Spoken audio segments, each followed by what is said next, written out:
Bienvenue dans IA Tech Insights par Oussema Toumi, un espace où l'intelligence artificielle, la technologie et l'innovation concrète se rencontrent pour transformer les secteurs de demain.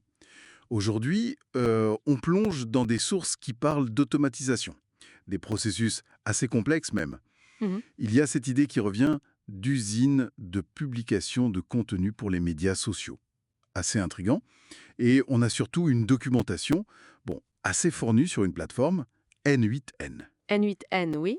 L'objectif, c'est de comprendre un peu comment ça marche derrière ces outils, ce qu'ils permettent vraiment. D'accord. Alors, pour commencer, N8N, c'est quoi exactement? La doc dit que c'est une plateforme d'automatisation de flux de travail. C'est ça, Workflow Automation. L'image que j'ai retenue, c'est un peu comme des Legos. Des Legos numériques. Chaque brique, chaque nœud, c'est une appli ou une action. Oui, une action spécifique. Et on le relie comme ça pour créer une séquence qui tourne toute seule, c'est bien ça? Tout à fait ça. Le principe, c'est vraiment de faire communiquer des services, des applications, qui normalement ne se parlent pas. Pour éviter les tâches répétitives, j'imagine. Exactement. Des tâches manuelles, chronophages, et souvent sans avoir besoin d'écrire des lignes et des lignes de code. D'accord. Ce qui est frappant dans la doc, c'est vraiment l'étendue des intégrations.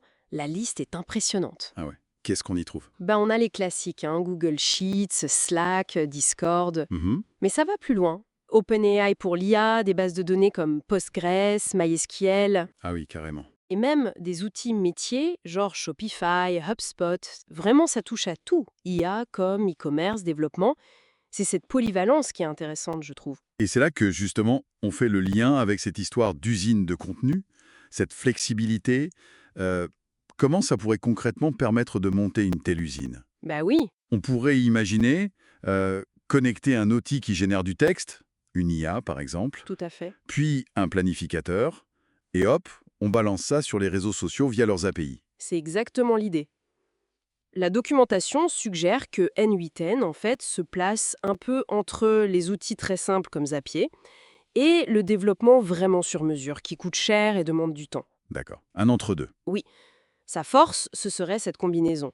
Une interface visuelle, donc accessible, même si on n'est pas développeur, Hmm. et la possibilité quand même d'ajouter des bouts de code perso pour des choses plus fines. C'est ça qui rendrait la création d'une usine de contenu adaptable possible pour différentes équipes. Je vois. Et les sources parlent aussi de capacité IA via LangChain. LangChain. Hmm. C'est quoi ça? C'est un framework, en gros, pour construire des applications complexes avec des grands modèles de langage.